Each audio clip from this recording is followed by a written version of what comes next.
Well, hello everyone. Welcome. It is our second spotlight interview. We have Eric Waldenmeyer. Am I saying that correctly? You are Waldenmeyer. Thank you. Perfect. From Paymerang, and he's going to help us go over some of their finance automation that they do in the hospitals. And we're just going to go over more about what they do, what they're about, and the impact that they're making on the healthcare industry. So, Eric, welcome. How are you? Wonderful. Thank you, Yasmin. Appreciate the opportunity to be here. Looking forward to sharing some information about us. As am I. So before we get into anything, I want obviously myself and our viewers to know a little bit more about who you are, what you do at the company, and then just some of your hobbies, interests, things you do outside of your day job. Oh, of course. Well, I am the Vice President of Business Development for Healthcare at Paymerang. I've been here for going on 11 of the 13 years Paymerang's been around. I think I was employee number 10. We're up over 250 now. So it's been a pretty fantastic ride, and the growth has been incredible the last couple of years. As I mentioned, I work specifically in the healthcare space, primarily with hospitals. And I work with state associations to get in and meet with hospitals and streamline their accounts payable. What do I like to do when I'm not here? I got hooked on binging all the shows on Netflix and Hulu and everything else. So my wife and I enjoy doing that, and I'm a big NASCAR fan.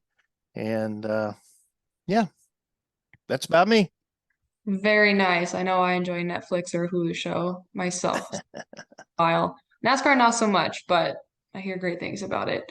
Yeah. But anyways, we might as well just get into these questions and kind of just start our little podcast interview. So the first question that I have for you is more of just like a basic overview on what Paymerang does, what they provide, and just do for consumers in the healthcare world.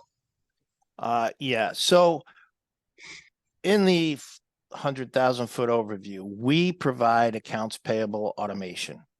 And specifically in the healthcare space, what we do is we work with our clients to automate everything from invoice receipt all the way through payment reconciliation. And, our main focus in healthcare really is helping our clients disperse payments to their vendors in the most efficient, the most timely, the most secure and profitable way we can. And with a single file upload from our clients, all their vendors get paid. And they're not having to print checks and process every single payment. They're not having to answer vendor calls. They're not having to reconcile the payments. We do that for them. Essentially, we're adding 250 payment experts and fraud experts to their team. Okay. So then you guys are just kind of like a plug in and go. You're just adding your services to their already existing system, just helping make things more streamlined. Yeah, as I mentioned, again, 250 people really become part of your finance team overnight. And all the work that we do and the tedious tasks that we eliminate for our clients frees up their FTEs to do something more important. I mean, most people are overpaid to lick a stamp and mail an envelope, to be honest with you. No, I would have to agree. I hear that plenty.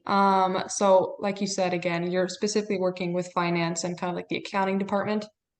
Yes, typically we have our first communication or contact with the CFO because there's a dramatic P&L benefit, and the CFO is going to want to know what's going on in their house. Typically, once we have that introduction, we'll work with a controller or VP of finance, and of course, the accounts payable team, just to share with them the simplicity of our program. But yeah, so we like to start with the CFO just to get his blessing to have conversations in his house. Gotcha. And then I couldn't help but I think I heard you say a P&L. Am I correct?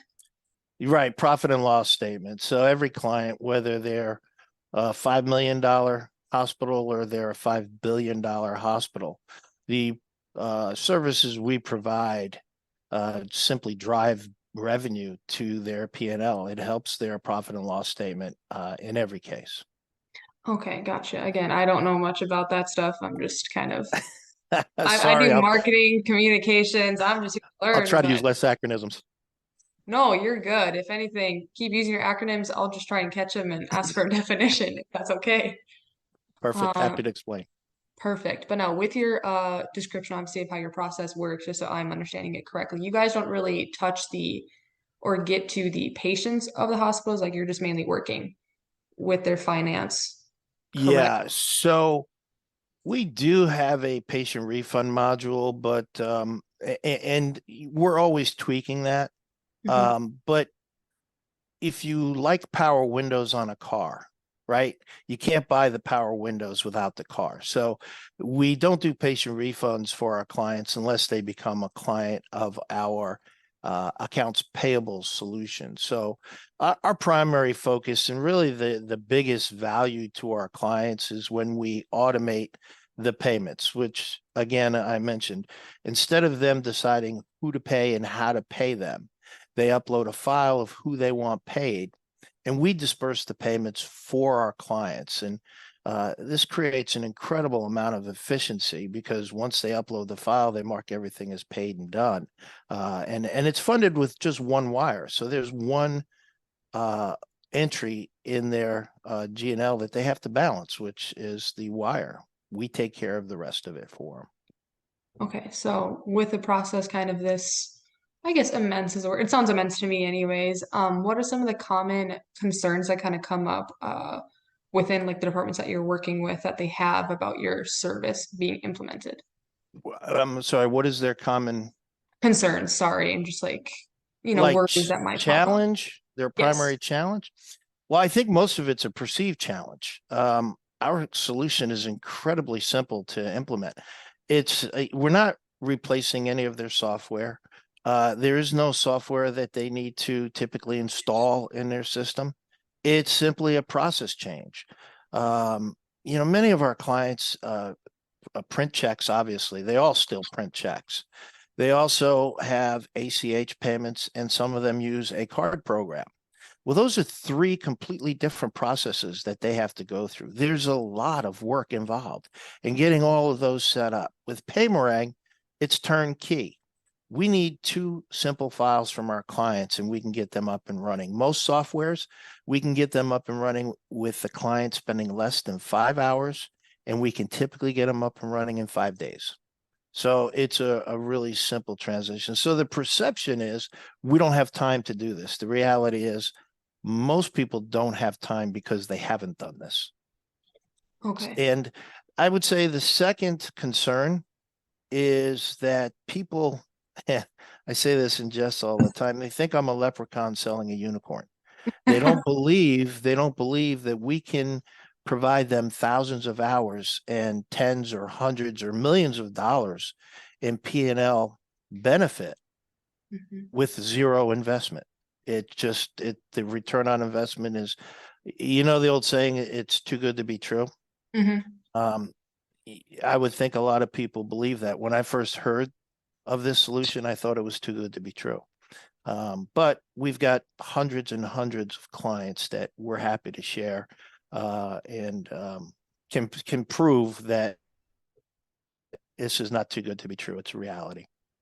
Okay, good to hear. And then speaking of those hundreds and hundreds of clients that you have, are they all in essentially one region of the United States, or are you guys all across the country?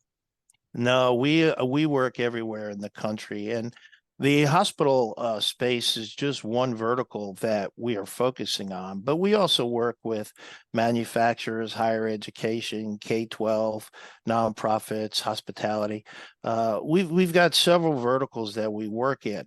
Uh, Me personally, I've found that the hospital space is the space in most need of all the verticals we have. Okay, and then I suppose why do you think that is? Because I am looking at the list of industries that you guys kind of partake in, like you mentioned, manufacturing, nonprofits. Why do you think hospitals and just like healthcare itself is in such of a need? Well, you look at it, you just look at the numbers, right?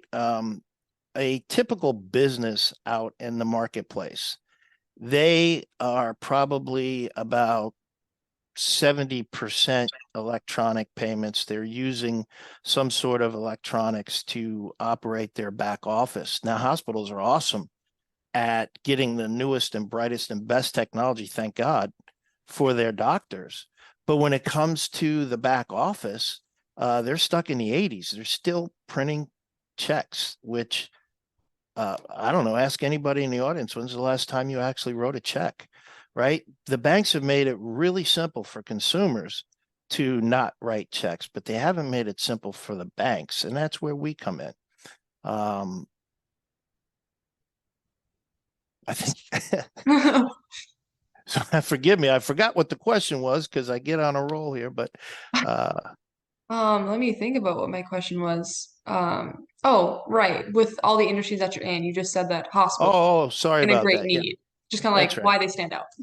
Yeah, 80% of payments in the healthcare space and hospitals particular are still checks. Mhm. It's unheard of. In the regular marketplace, it's somewhere around 40%. Okay, right. So you guys are just trying to keep up with the advancements of technology itself. Because like you said, I couldn't tell you the last time I wrote a check. I don't think I've ever needed to write a check. Right, with all the options, but the banks have made all the options available for the individuals. And honestly, they don't make a lot of money off of individual, but they make a lot of money off of processing checks, positive pay, et cetera. So yeah, there's reasons why the banks limit or don't do. Frankly, it's a very time consuming. What we do is really human intensive to make it simple for our clients, and banks just aren't ready to invest in that. Right. So when it comes to for a hospital to get introduced and to start working with your company and utilize your guys' service, like how does that whole process look? I know you mentioned obviously getting in touch with the CFO, but how do you guys like to expand your service across different hospitals? I mean, obviously, word of mouth is the best way. And second to word of mouth or having our clients sing our praises, we work with state associations like the North Dakota Hospital Association. We uh, we support that group. That group supports their clients. And hopefully their clients see that being an involved member of the association brings benefit to them. And uh, the healthcare space is very slow to turn. So we need to really get out in front of them and let them know who we are and what we do. Um, so any way we can get out there, and again, ideally the CFO, the HFMA is another group that we've supported in the past and look forward to doing more with. Okay, and then we've kind of touched on it a little bit on how your company's kind of set apart then with how they're reaching out to people. And I noticed on your website, it's stated on there you guys work with tons of different accounting companies. Do you think that is another addition that kind of sets apart your service compared to other similar ones that are offered? Yeah, so we're agnostic to software, Mhm. right? So if your software was created in the last 100 years, typically it can generate a file. Mhm. And I mentioned two things we need from our clients to get them up and running. The first is a list of their vendors, right? So we have to build that out in our system so we know who we're paying. And the second is simply the file that they normally send to their printer. We need to get that into an electronic format that can be uploaded to our portal. And that's the real long pole in the tent. But we've worked with virtually every software on the market to this point. So we have, if we don't have the cheat for you to get it, we've got a client that's got it and we can connect. Right. Okay. And then I had a thought and then it kind of left my mind for a second. It seems to be contagious. Sorry about that. No, you're okay. Speaking specifically again with our North Dakota hospitals, is there anything you specifically know about like our healthcare system, or maybe a better question to ask is, are you currently in our state with one of our hospitals? Yeah, so we kind of got started late with North Dakota, and we were doing this through the pandemic. As you know, hospitals were so busy with everything other than, I mean, they were in survival mode. Hmm. They were searching for protective equipment, just everything. So we have been supporting for about a year, maybe a little bit more. And we have not brought on a client out of North Dakota yet. However, we've got, I'm going to say dozens and dozens of hospitals throughout the country. We just recently brought on, and we're pretty proud of the fact, Maine Health, which Mhm. is the largest system in Maine. And they're not only the largest hospital system in Maine, they're the largest employer in the state of Maine. So, we can help any hospital. And, every state is special. Mhm. But honestly, printing a check is the same, whether you're a hospital or a manufacturer. You print a check, you stick it in an envelope, you put a stamp on it, and you mail it out. That doesn't change much. So we can eliminate that problem. And whether you're in Texas or California or North Dakota, we can help your hospital. Right. And again, my thoughts are all fleeting my mind.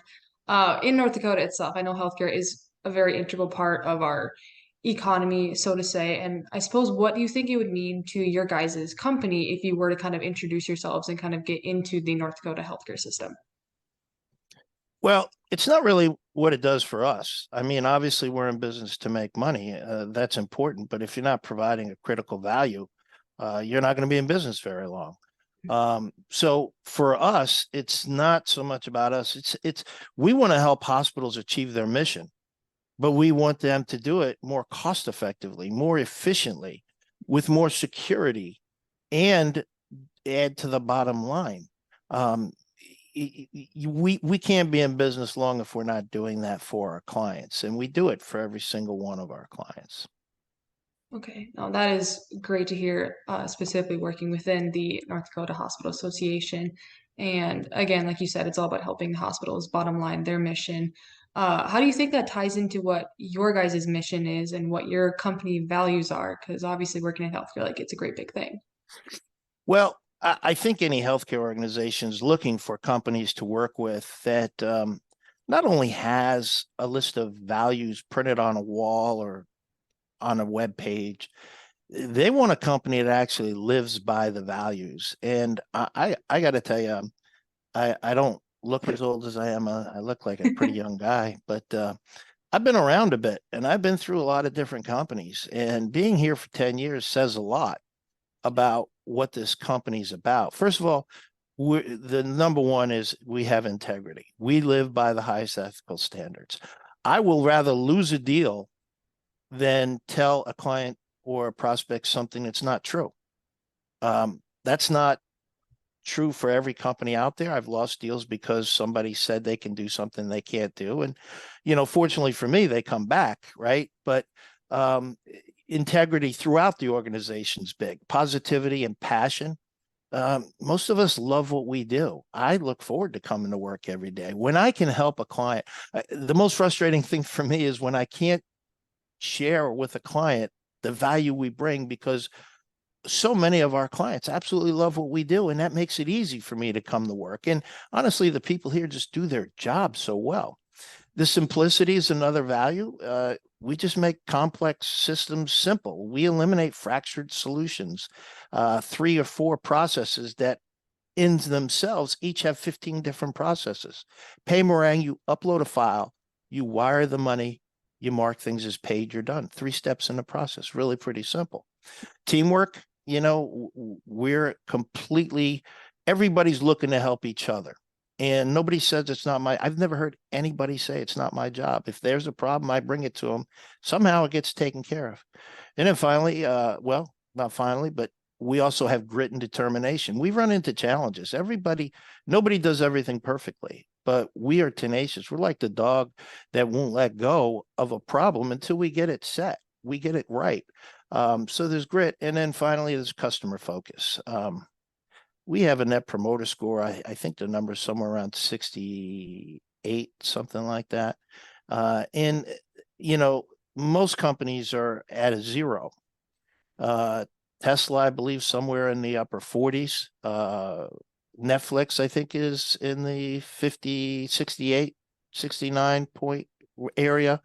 Apple, Amazon are in the low 60s. So to be up there in that kind of company is really a proud moment for me, because the people taking these surveys, most of them are my clients, Mhm. which means we're doing something right. Right. And I appreciate you kind of giving the examples of companies in different industries as well, obviously, because those are all big names and they might resonate with people in a different way. Now it's going to be easier for us to kind of think of your well synonymously with them because I know sometimes things just don't pop out all the time. But Well, I don't like to list my competitors because they're nowhere close to those numbers. So I feel like I'd be putting them down, bringing them up individually. that's a fair statement. But since you just again talked about all of your mission and values, I think you kind of brought things together really well here towards the end.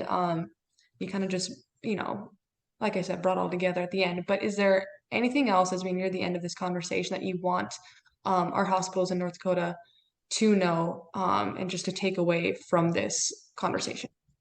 So one of the things I mentioned, obviously efficiency is number one. In North Dakota, and they're not unique in the marketplace, but they are having a problem with staffing. Now, everybody really associates that with nursing, and obviously we're not helping that. But the fact is, companies are having trouble hiring people in every department. So it's hard when you are down in the back office and you've got the CFO or the controller stepping in to make payments. You really are top heavy on finance when it comes to that, doing the task. So let us take some of the easy stuff off. The other thing is there's increased employee satisfaction when you provide them with the tools for them to do their job better, rather than doing manual tasks all day long that aren't really driving revenue or value to the company. Let us do the tedious, expensive, boring stuff so you can advance your employees' careers by giving them more profitable tasks to take on. For example, I tell people, rather than spending the 10 hours a week that we take away or the 20 hours a week that we're doing the work for you, get your FTEs to talk to your vendors and see if you can't overall get a 1% early pay discount because you're processing payments faster. A 1% discount on a $100 million client is probably about $5 million a year. That's incredible. That's what we allow their businesses to do. So it's that. And then, of course, fraud. It's rampant out there. Is there anybody in the audience that can raise their hand and say they haven't received an email recently from a fraudster saying, hey, I changed my bank account, send the ACH to a new bank account? We've thwarted millions and millions of dollars of that type of fraud. And not only that, we work with the FBI. The FBI shuts down these accounts and gives the money back to the victims. And we've returned millions of dollars to victims. So we're a good corporate neighbor. We work well with law, but most importantly, we take care of our clients. Eric, you said that beautifully. I'm so happy that I asked the question. Thank you. I've got one last question. It's a fun one that I like to ask. I know earlier we were talking about Now I'm scared. you'll be fine, don't worry. Earlier we were talking about, just kind of what we like to do in our free time. I know you mentioned kind of, binging some TV shows. If you had to pick between only watching Netflix or Hulu, which service would you pick? It's Netflix, hands down. Okay. Like everybody else, Netflix got us through COVID, so I'm loyal. Hulu's great. If I miss a show, I can catch it up, right? But I think Netflix has got more content for me. Good to know. Thank you for explaining the answer as well, obviously. But That wasn't a commercial for Netflix, but just a little plug. a little bit. All right, no, but again, Eric, thank you so much for taking some time out of your day to entertain my questions, help me, and obviously all of our members learn more about Paymerang and what you guys do. And as well, this is our second spotlight interview. Thank you all for coming. We will have Paymerang's socials, their websites, all linked down below so you guys can contact them, get in touch with them, learn more about their processes as well. Their website is fantastic, very bright colors, easy to navigate. So we will include all those down below. And this concludes episode 2 of our strategic partner spotlight Q&A series. Again, look out for more things on our website, HSI, and as well as Paymerang for more of their details to come. So Eric, thank you again for joining us today. It's been a blast. Thank you so much. Of Appreciate course. the opportunity.